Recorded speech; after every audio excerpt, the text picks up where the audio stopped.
আসসালামু আলাইকুম। ষষ্ঠ শ্রেণীর গণিতের আরও একটি নতুন টিউটোরিয়ালে তোমাদের স্বাগতম। দ্বিতীয় অধ্যায়ে অনুপাত ও শতকরার এটি তৃতীয় পার্ট। তৃতীয় পার্টে থাকছে ৪৭ পৃষ্ঠার অনুশীলনী ২.১-এর ১৩ থেকে ১৬ নং প্রশ্নের সমাধান। অনুশীলনী ২.১-এ রয়েছে বিভিন্ন প্রকারের অনুপাত। আমরা ৪৭ পৃষ্ঠার ১৩ নং প্রশ্নের সমাধান দিয়ে এই টিউটোরিয়ালটি শুরু করছি। প্রশ্নটি পড়ে নেই। ১৮ ক্যারেটের ২০ গ্রাম ওজনের সোনার গহনায়, এই ১৮ কোনো কাজ নেই, এটা হচ্ছে স্বর্ণের বিভিন্ন গ্রেড থাকে, মান থাকে আর কি। ১৮, ১৯, ২০, ২১, তার মধ্যে এটা ১৮ ক্যারেট। এই ১৮-র কিন্তু কোনো কাজ নেই। ২০ গ্রাম ওজনের সোনার গহনা, এই ২০-এর কাজ আছে। যে গহনাটার কথা বলা আছে তার মোট ওজন হচ্ছে ২০ গ্রাম। এই গহনায় সোনা এবং খাদের অনুপাত, মানে সোনাটাকে যদি ভাঙা যায় সেক্ষেত্রে খাদ যাবে, মানে ঘাটতি হবে। সেই ঘাটতি এবং সোনার অনুপাত দেওয়া আছে ১:৩। ওই গহনায় সোনা ও খাদের পরিমাণ নির্ণয় করো, মানে কতটুকু সোনা আছে আর কতটুকু খাদ যাবে সেটার পরিমাণ নির্ণয় করতে হবে। খুব সহজ অঙ্ক এটি। সমাধানের শুরুতে আমরা সোনা এবং খাদের অনুপাতটি লিখে নিলাম। দেওয়া আছে সোনা ও খাদের অনুপাত ৩:১। তারপর অনুপাতের যোগফল। যখন অঙ্কে মোট পরিমাণটা দেওয়া থাকবে, এখানে অনুপাত আছে সোনা ও খাদের, আর সোনা ও খাদের মোট পরিমাণ দেওয়া আছে হচ্ছে ২০ গ্রাম। তো এই ধরনের অঙ্কগুলোর সমাধান করা খুবই সহজ। তো আমরা এখন এই ২০ গ্রামকে, ২০ গ্রামের কত অংশ সোনা কত অংশ খাদ সেটা নির্ণয় করব। ৩ আর ১ যোগ করলে আমরা পাচ্ছি ৪। গহনায় সোনার পরিমাণ, সোনা কতটুকু হবে? ২০ এর ৪-এর ৩ অংশ, মানে সোনাটাকে মোট ৪টা ভাগ করতে হবে। অনুপাতের যোগফল দ্বারা ভাগ দিতে হয়।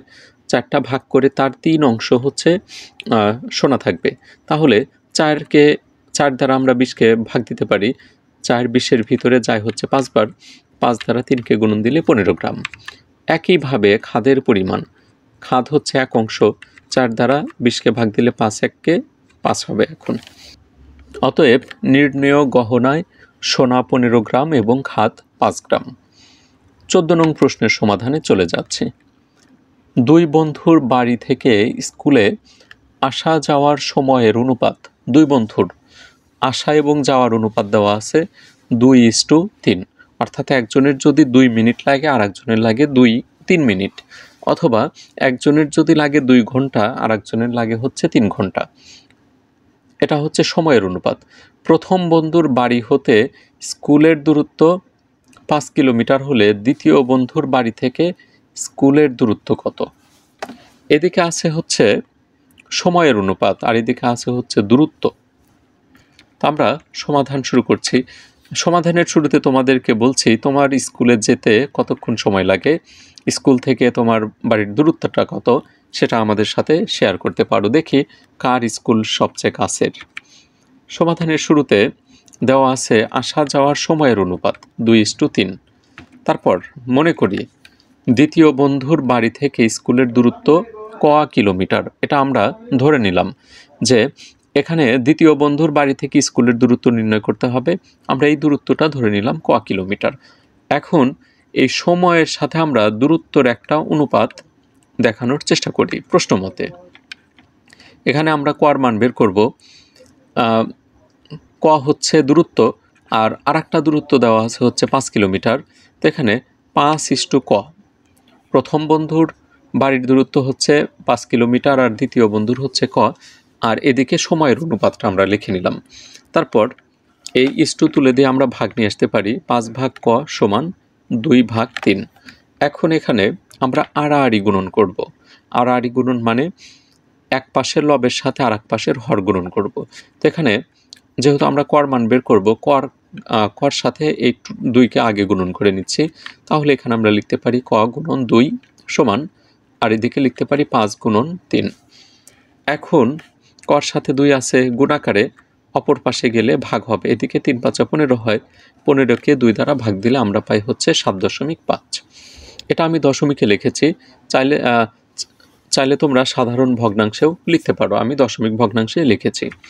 অতএব দ্বিতীয় বন্ধুর বাড়ি থেকে স্কুলের দূরত্ব 7.5 কিলোমিটার। আর তোমার দূরত্বটাও তুমি লিখতে ভুলে যেও না। দেখি তোমাদের মধ্যে কার স্কুলটা সবচেয়ে কাছের। পরের প্রশ্ন, পায়েসে দুধ ও চিনির অনুপাত হলো 7:2। পায়েসের কথা বলা হয়েছে এখানে। পায়েসে দুধ আর চিনির অনুপাত 7 কেজি ধরে নিলাম। এটাকে কেজিও হতে পারে, গ্রামও হতে পারে, যাই হোক। দুধ যদি থাকে 7 কেজি, সেখানে চিনি থাকে হচ্ছে 2 কেজি। তাহলে পায়েসে চিনির পরিমাণ 4 কেজি হলে দুধের পরিমাণ কত? চিনির পরিমাণ দেওয়া আছে। আমরা শুরুতে দুধ ও চিনির অনুপাতটা লিখে নিলাম। দেওয়া আছে পায়েসে দুধ ও চিনির অনুপাত 7:2। মনে করি দুধের পরিমাণ ক কেজি। প্রশ্ন মতে এখন আমরা লিখতে পারি ক:4। ক হচ্ছে দুধের পরিমাণ আর 4 হচ্ছে চিনির পরিমাণ। এখানে চিনি আছে হচ্ছে 4 কেজি আর দুধ ধরে নিচ্ছি ক কেজি, আর এই দুইটার অনুপাত 7:2 এর সমান হবে, কারণ এই দুটা সমতুল অনুপাত হবে। এই দিকে সরাসরি প্রদত্ত মান অর্থাৎ দুধ আর হচ্ছে চিনির পরিমাণকে অনুপাতে লিখেছি, আর এখানে যে অনুপাতটা দেওয়া ছিল আমরা অনুপাতগুলো তুলে দিয়ে ভাগ নিয়ে আসি। এই পাশেও কর সাথে 2 গুণন আর এখানে 4-এর সাথে 7 গুণন। এদিকে 2 আছে গুণাকারেও, অপর পাশে গেলে ভাগ হবে। আমরা 2 দ্বারা 4কে ভাগ করতে পারি, 2 বার যায় 7 দ্বিগুণে 14। এটি কর মান। অতএব পায়েসে দুধের পরিমাণ 14 কেজি। এখন আমরা 16 নং প্রশ্নের সমাধানে চলে যাচ্ছি। প্রশ্নটি পড়ে নিই। দুইটি কম্পিউটারের দামের অনুপাত দেওয়া আছে 5:6। প্রথমটির দাম 25,000 টাকা হলে দ্বিতীয়টির দাম কত? এটা একটা কোশ্চেন। আর মূল্য বৃদ্ধির ফলে যদি প্রথমটির দাম 5,000 টাকা বেড়ে যায়, তখন তাদের দামের অনুপাতটি কী ধরনের অনুপাত? আমরা সমাধান শুরু করছি। এই অঙ্কগুলো মোটামুটি একই নিয়মের। প্রথমে এই দামের অনুপাতটা লিখে নিচ্ছি। দুইটি কম্পিউটারের দামের অনুপাত 5:6। তারপর মনে করি দ্বিতীয় কম্পিউটারের দাম, এটা ধরে নিলাম হচ্ছে ক টাকা, কারণ দ্বিতীয় কম্পিউটারের দামই বের করতে হবে। প্রশ্ন মতে প্রথম কম্পিউটার হচ্ছে 25,000, তাহলে আমরা এখানে লিখতে পারি 25,000 ক, অর্থাৎ এইদিকে হচ্ছে দামের অনুপাত আর এদিকে দামের মোট যে মূল যে দাম ছিল, মূল দাম হচ্ছে 25,000 আর হচ্ছে ক। এইদিকে মূল দামের অনুপাত লিখলাম আর সমান চিহ্ন দিয়ে প্রশ্ন প্রদত্ত যে অনুপাতটি সেটা লিখে নিলাম। আর এই দুটি সমতুল অনুপাত হবে, কারণ এই 25,000 ক এটাও কম্পিউটারের অনুপাত, যে কম্পিউটারের অনুপাত এই 5:6ও ওই একই কম্পিউটারের অনুপাত।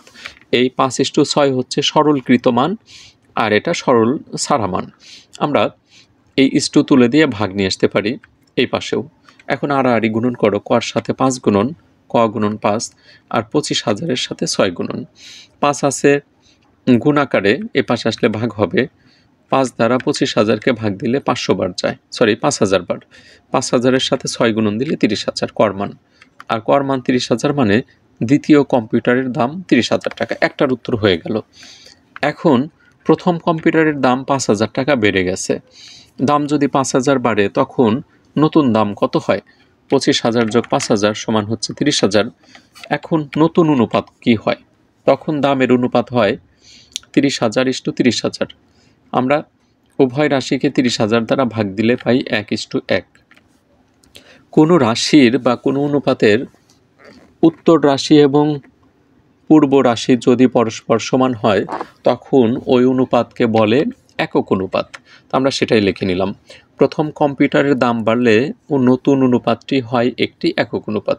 সুপ্রিয় শিক্ষার্থীবৃন্দ, এরই সাথে অনুপাত ও শতকরার বিভিন্ন প্রকারের অনুপাতের অনুশীলনী 2.1-এর সকল প্রশ্নের সমাধান শেষ হয়ে গেল। পরবর্তীতে আমরা হাজির হব ইনশাল্লাহ অনুশীলনী 2.2 নিয়ে। আর তোমাদের কাছে রিকোয়েস্ট করছি তোমরা চ্যানেলটি সাবস্ক্রাইব করে রাখো, যেন পরবর্তী টিউটোরিয়ালগুলো তোমরা অনায়াসেই পেতে পারো। বিদায় নিচ্ছি।